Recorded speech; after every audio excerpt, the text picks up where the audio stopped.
The Auburn Tigers look to bounce back this week following last week's loss to Penn State in Happy Valley.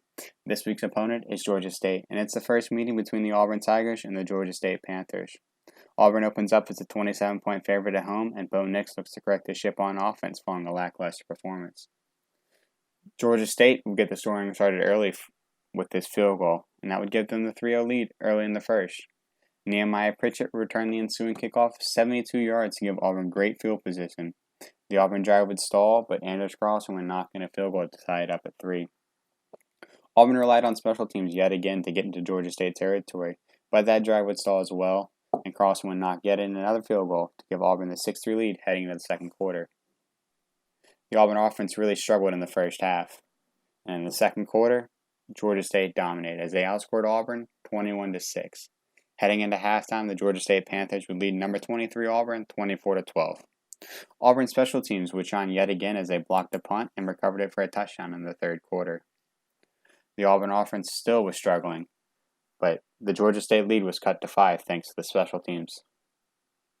TJ Finley would replace Bo Nix late in the third quarter, and this pass to Xavier Capers got his first drive going.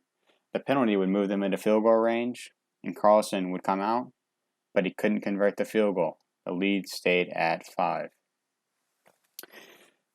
The Auburn defense stood tall, though, and got the ball back. Tank Bigsby would fumble later on in the drive, and Georgia State would recover. The Auburn defense yet again stood tall and got the ball back for Auburn. With 3 minutes and 23 seconds to go, TJ Finley and the Auburn offense had to drive the length of the field. And this pass here to John Samuel Shanker would set the Auburn Tigers up with a great red zone opportunity.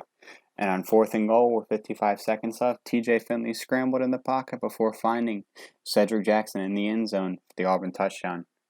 The Tigers would go for 2 and converted it to make it a 3-point game. Georgia State 2 plays later would throw an interception, and Smoke Monday would return it for a pick 6.